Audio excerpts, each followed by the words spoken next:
નમસ્કાર દોસ્તો, આજની આપણી વાર્તા છે લવ મેરેજવાળી વહુ. ઘણા દિવસો પછી આજે પ્રતિમા તેની મા સુમિત્રા દેવીને મળવા આવી રહી હતી. ટ્રેનમાં સફર કરતાં કરતાં તે આખો રસ્તો તેના બાળપણની સુવર્ણ યાદોમાં ખોવાઈ ગઈ. કેવી રીતે માને તેને ગોદમાં લઈને લોરી ગાતીને તેની પસંદગીની વાનગીઓ બનાવતી, તેના વાળ ગૂંથીને શાળામાં મોકલતી અને દરેક સાંજે દરવાજા પર ઊભી રહીને તેના પાછા આવવાની રાહ જોતી.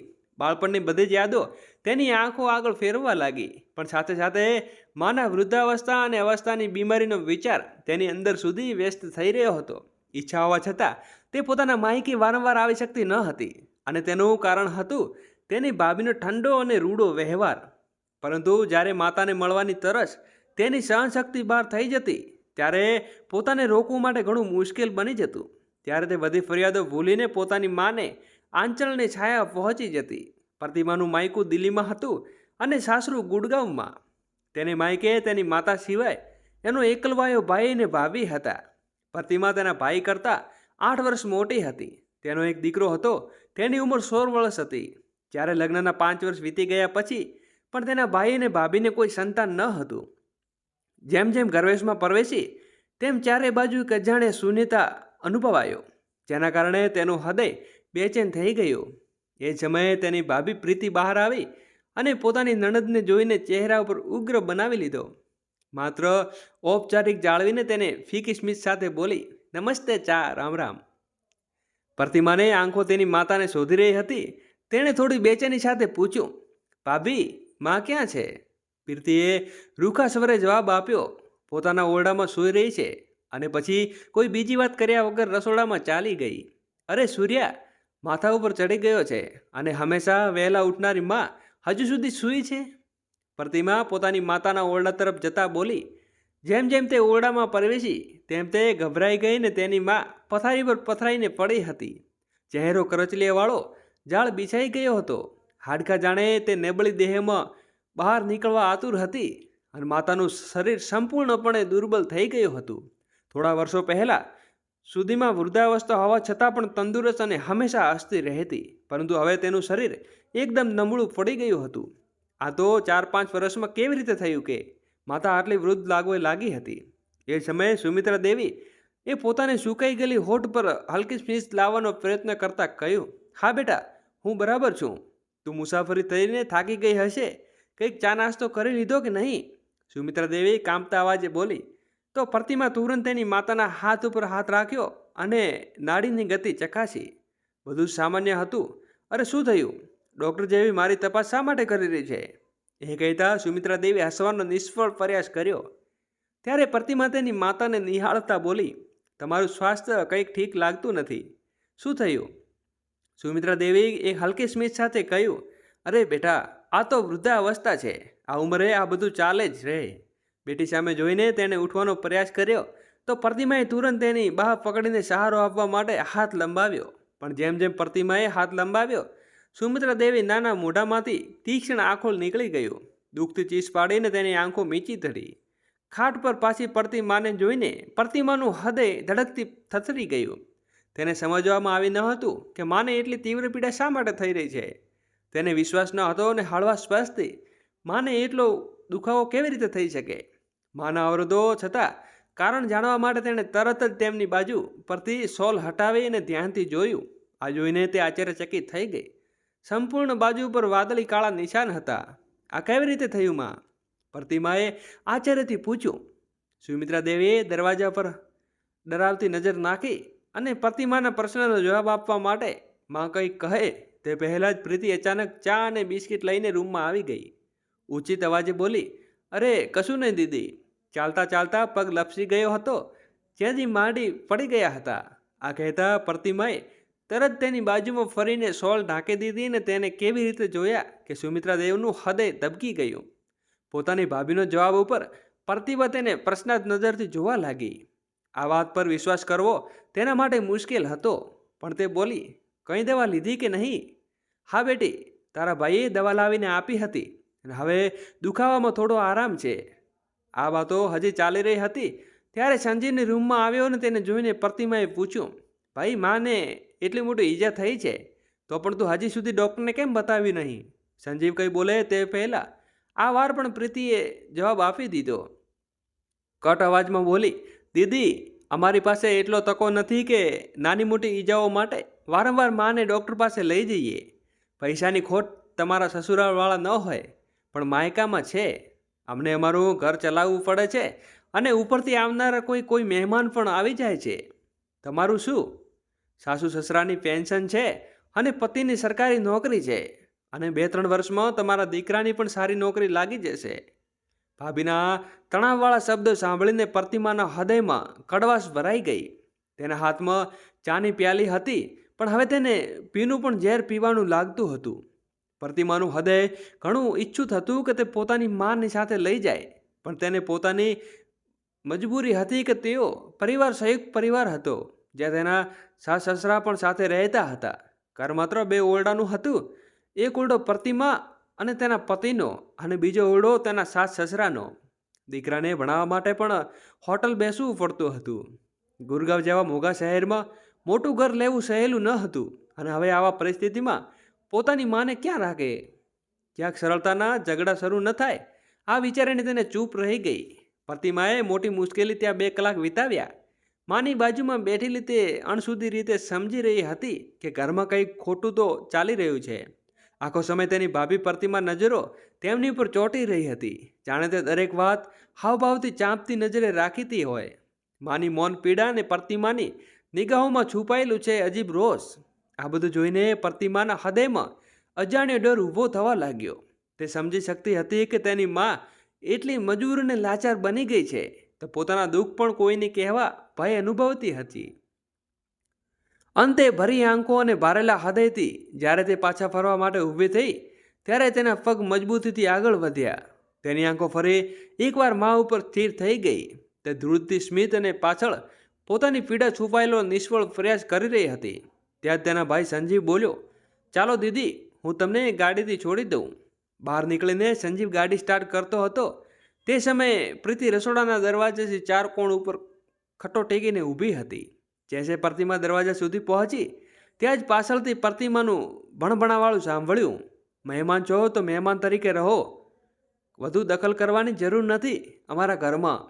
અપમાનનો કડવો ગુંડ ગળીને પ્રતિમા ભીની આંખે ઘરની બહાર નીકળી ગઈ. દિલ્હીથી ગુરગાંવ મુસાફરી માટે બંને ભાઈ બહેન થોડા સમય માટે સંપૂર્ણ મૌન હતા. પછી થોડું હિંમત કરીને પ્રતિમા બોલી, ભાઈ, એક વાત પૂછું? જ્યારે માને ઈજા થઈ હતી ત્યારે તું ઘરમાં હતો? ના દીદી, હું તે સમયે ઘરમાં ન હતો, પણ તું એ કેમ પૂછી રહી છે? ભાઈ, મને લાગતું નથી કે માને આ ઈજા ફક્ત પડવાથી થઈ છે. પણ દીદી, મેં માને પૂછ્યું હતું કે શું થયું હતું. માએ ફક્ત એટલું જ કહ્યું કે તે પડી ગઈ હતી. ચોટ તો આવી હતી, પણ ભાઈ, મને શંકા છે વાત કંઈક બીજી જ છે, અને માં કોઈ ડરના કારણે કોઈ પણ જણાવતી થબી રહી છે. તારી પત્નીના વલણથી તો બધાને સારી રીતે ઓળખાય છે. પ્રતિમાની વાત સાંભળીને સંજીવ ચહેરો બરબડતો બોલ્યો, દીદી, હવે તમે વાતનું બીજું કહીને બતાવી દો. ખૂબ જ મુશ્કેલીથી જીવન પાટા ઉપર આવ્યું છે. શું તમે ભૂલી ગયા કે પહેલાંની સાસુભાઈના ઝઘડાઓને કારણે મેં કેટલું સહન કરવું પડ્યું છે? તમારી ભાભી તો નાની વાની વાત ઉપર તોફાન ઊભું કરી દીધું હતું. તેની ગુંજ આજે પણ મારા કાનમાં સંભળાય છે. તમે પણ જાણો છો કે દીદી, પ્રીતિને અમારા ઉપર મોટો દહેજનો કેસ કરાવ્યો હતો. એ પણ મારી આંખ સામે ફરી આવે છે, અને આજે પણ મારી આત્મા કાંપી ઉઠે છે. પોલીસ સ્ટેશનમાં પસાર કરેલા તે રાતો અને હવાલતમાં ગાળેલા દિવસો, હું એક ભયાનક તબક્કાથી પસાર થયો છું. દીદી, શું નહીં સહન કર્યું. મેં છેલ્લા કેટલાય વર્ષોથી મારી ઇજ્જત, મારું વ્યવસાય બધું બરબાદ થવાથી બચી ગયું. તે બધું યાદ કરતાં આજે પણ હું કંપી ઉઠું છું. પણ દીદી, હવે હું શાંતિથી જીવવા માંગુ છું. શાંતિ જોઈતી મને છે. ભાઈની વાત સાંભળીને પ્રતિમા કંઈક ન કહેવાનું યોગ્ય સમજી, પણ અંદરથી ઘણા વિચારો તેને પરેશાન કરી રહ્યા હતા. બીજી તરફ તેના પતિ અને નણંદ ઘરેથી નીકળતા અને પ્રીતિ તકો મેળવવાની પોતાના સાસુના ઓરડામાં ગઈ અને સુમિત્રા દેવીને હાથથી પકડીને જોરથી ધકેલી દીધી. ચોટના કારણે સુમિત્રા દેવીના મોંમાંથી તીવ્ર ચીસ નીકળી. ત્યાં જ પ્રીતિ રોદર અવાજમાં બોલી, શું મહારાણી મારી ફરિયાદ કરશે તારી દીકરી પાસે? પ્રીતિની ગભરાવનારા અવાજથી સુમિત્રા દેવી કાંપી ગઈ. ત્યાં જ આંખો મોટી કરીને પ્રીતિ બોલી, એક વાત કાન ખોલીને સાંભળી લે. જો ઘરમાં વાત બરાબર ગઈ હોય તો તારા પપ્પાને કહીને દહેજના કેસ અને તારા પરિવારને એવો ફસાઈ દઈશ કે જીવનભર યાદ રહેશે. નહીં વહુ, મેં કોઈને કંઈ પણ કહ્યું નથી. સુમિત્રા દેવી ડરીને બોલી, હા, અને કહેવું પણ નથી. પ્રીતિએ ચેતવણી આપી અને બોલી, આ શું આરામ કરવાનો સમય છે તારો? ઘરની સફાઈ ને ઝાડુ પોતો અને વાસણો પડ્યા છે, આ બધું કોણ કરશે? અને બીમારીનું નાટક બંધ કરીને તુરંત કામ પર લાગી જા. સુમિત્રા દેવી ગભરાઈને નજર પોતાની વહુ તરફ જોઈ રહી. ત્યાં પ્રીતિ ફરી બોલી, આવી જાય છે કે પછી લાકડી લઈને તારી સેવા કરું? ના નહીં, હું આવી રહી છું. સુમિત્રા દેવી ડરીને બોલી અને હિંમત ન હોવા છતાં જલ્દીથી ઊભી થઈને બધું કામ કરવા લાગી.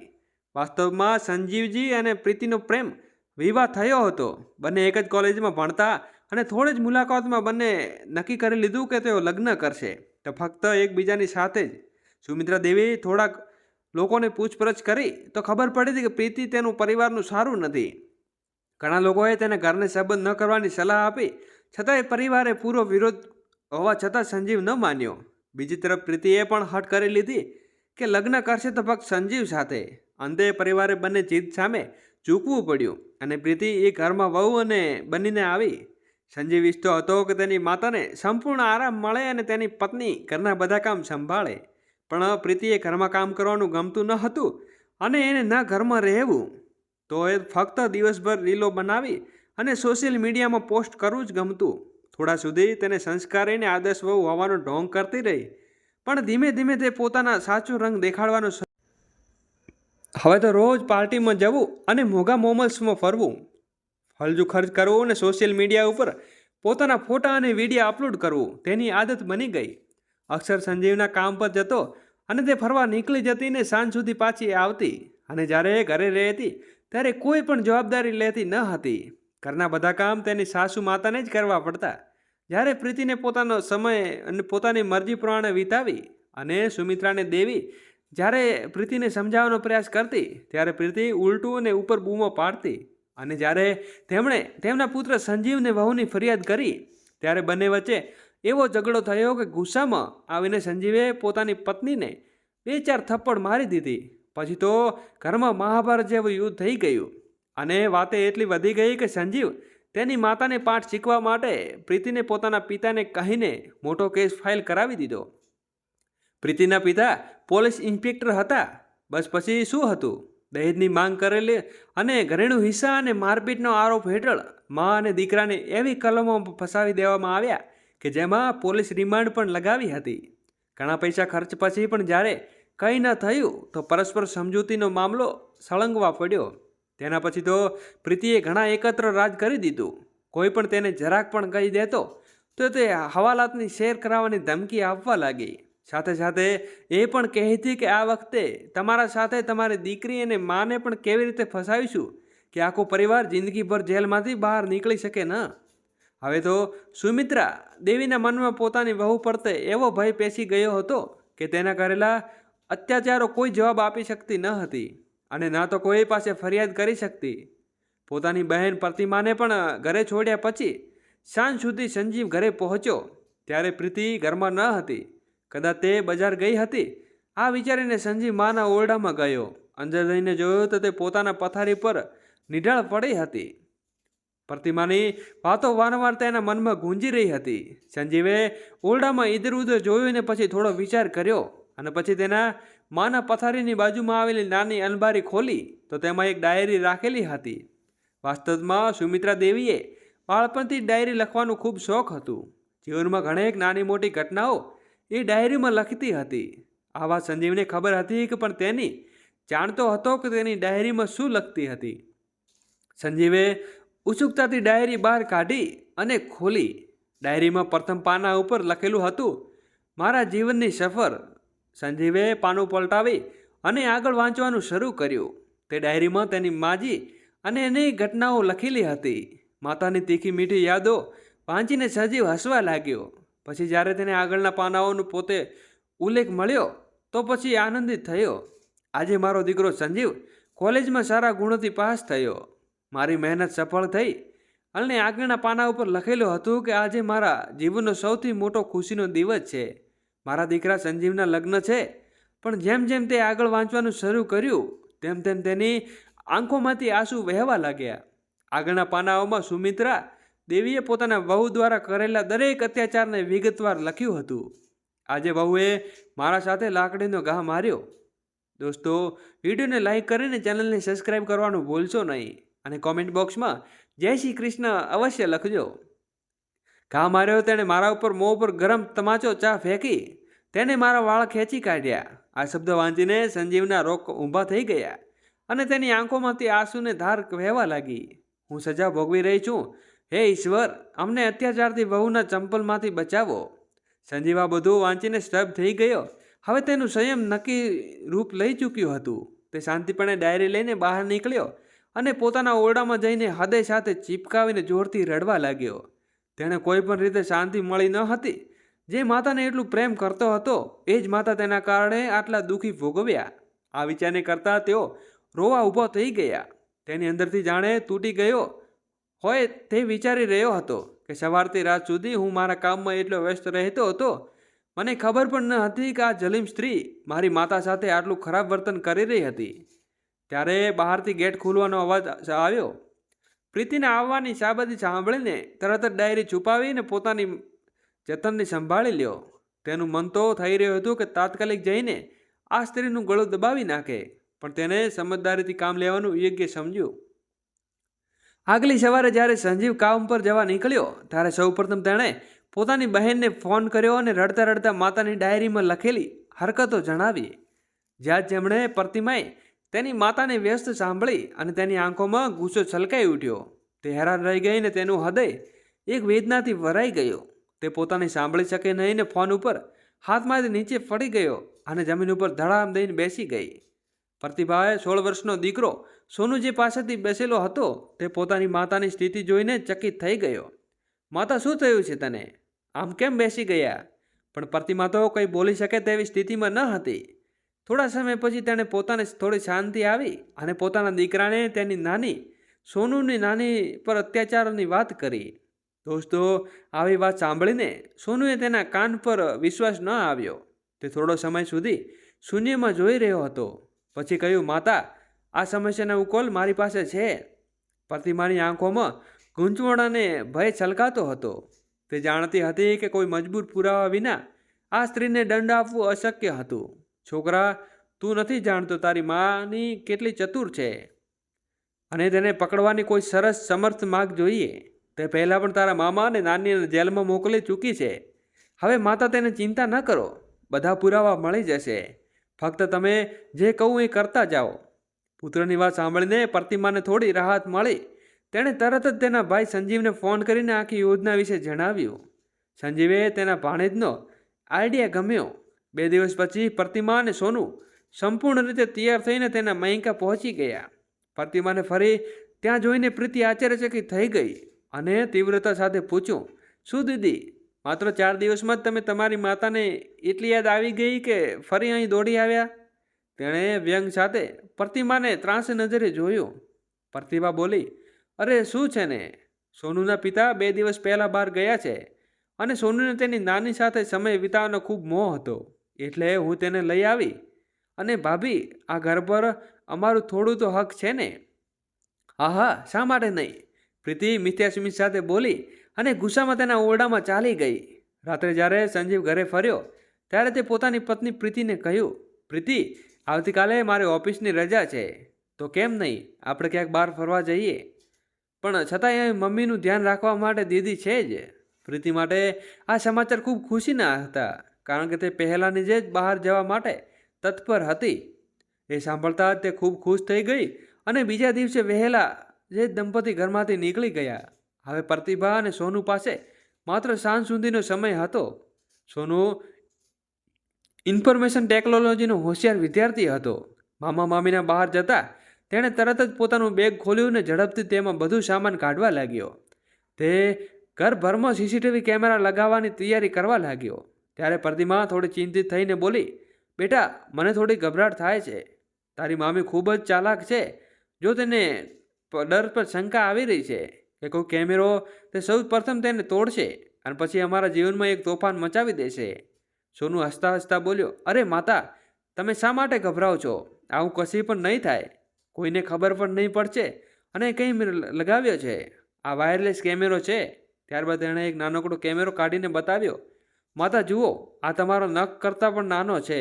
એ દેખાય એ વાત તો દૂર રહી, પણ તેનું રેકોર્ડિંગ ડિવાઇસ પણ હું એની જગ્યાએ છુપાવીશ કે મામીના ખ્યાલમાં પણ નહીં આવે. તો મિત્રો વિડીયોને લાઈક કરી અને કોમેન્ટ બોક્સમાં તમારી રાહ જરૂરથી જણાવજો. અને હા, કોઈ પણ થઈ જશે, બધા જીવંત ફૂટેજમાં તમારાના મામાના મોબાઈલમાં સીધા જોવા મળશે. આવી રીતે આખું આયોજન થયું છે. સોનુએ આખા ઘરમાં સીસીટીવી કેમેરા લગાવી દીધા. બીજી તરફ સંજીવે તેને સ્થાનિક ન્યૂઝ ચેનલમાં પ્રતિનિધિના ઘરે મોકલી દીધો. લોકલ ન્યૂઝ ચેનલવાળાએ સૌમિત્રા દેવીના ઓરડાની ઘડિયાળમાં એક નાની મિની કેમેરો લગાવી દીધો. પ્રતિભાએ એ ઘડિયાળ ફરીથી એ જ જગ્યા ઉપર મૂકી દીધી. સૌમિત્રા દેવીએ આ બધું આશ્ચર્યથી જોઈ રહી હતી.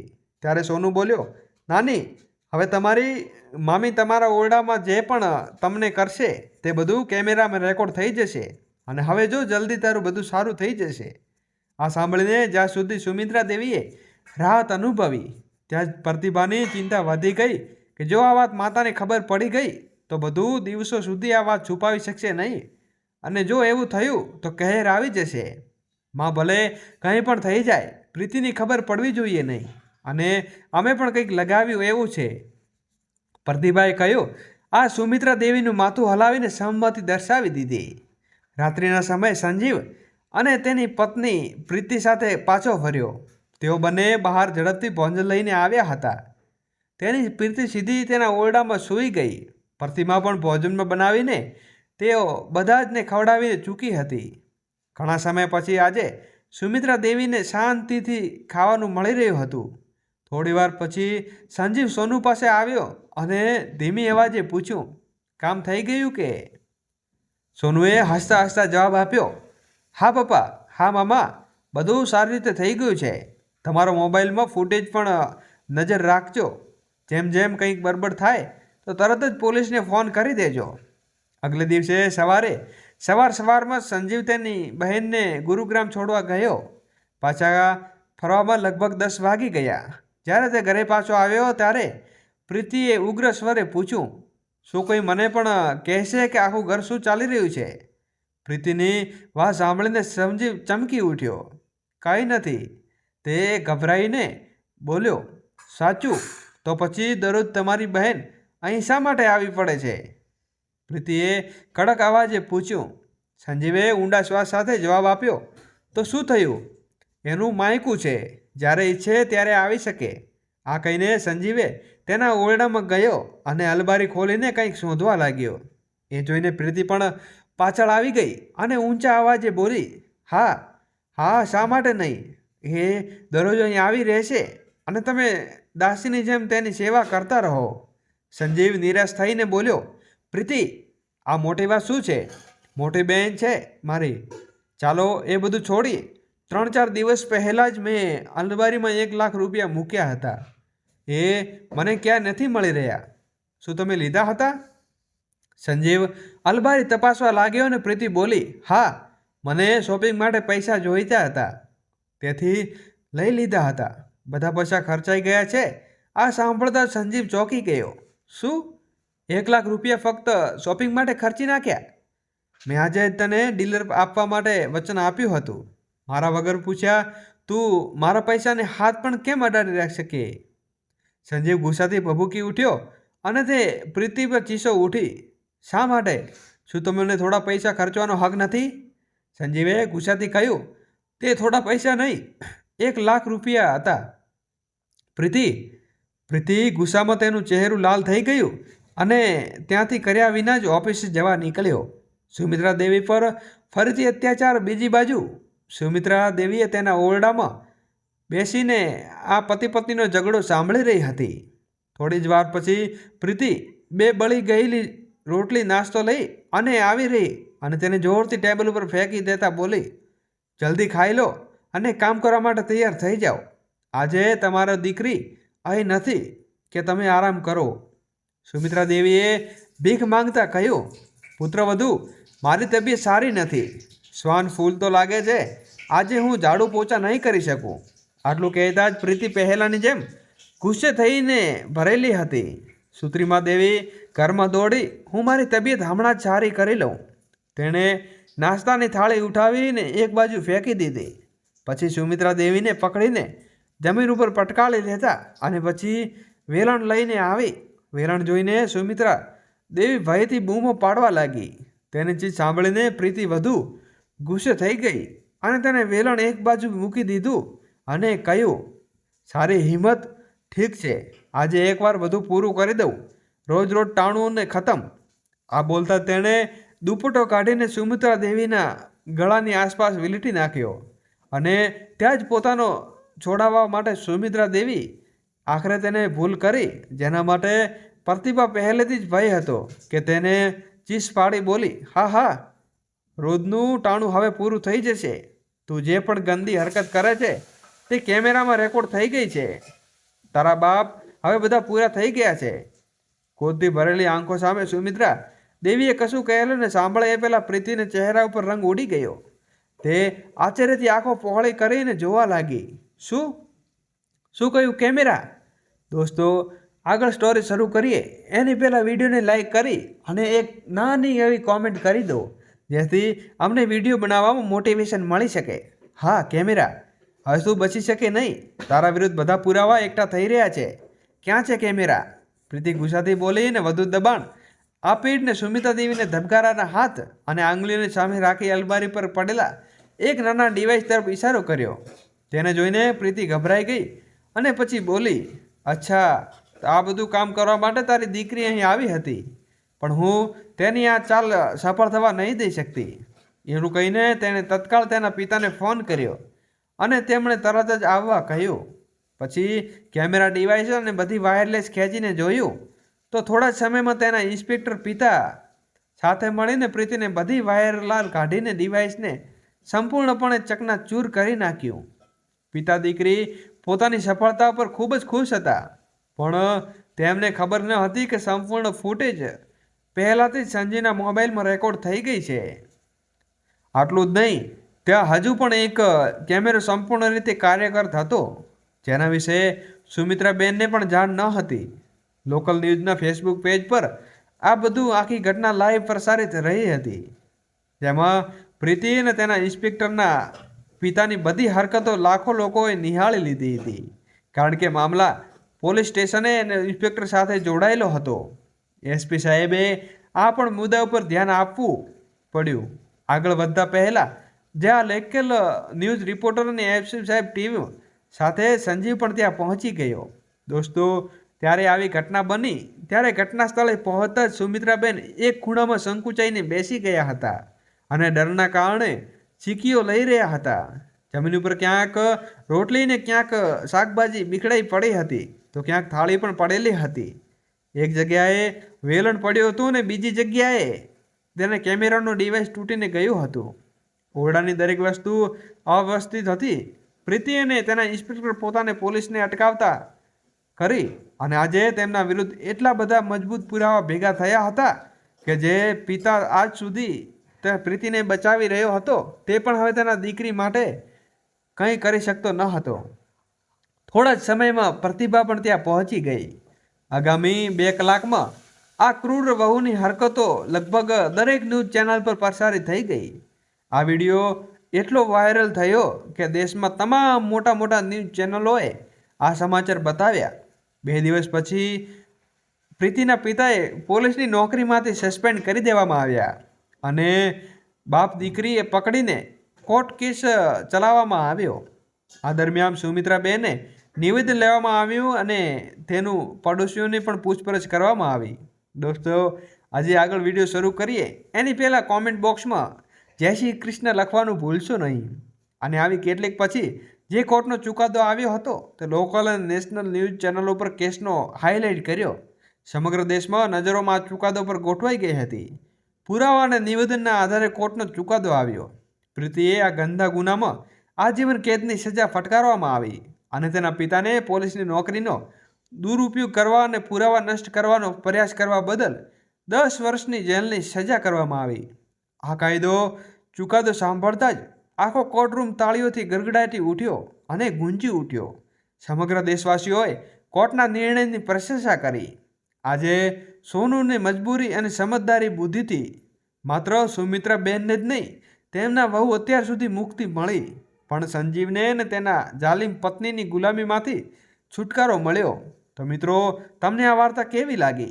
લાઈક અને કોમેન્ટ કરીને જરૂરથી જણાવજો અને ચેનલને સબસ્ક્રાઈબ કરવાનું ભૂલશો નહીં. અને નવી વાર્તા સાથે ફરી મળીશું. ધન્યવાદ. જય શ્રી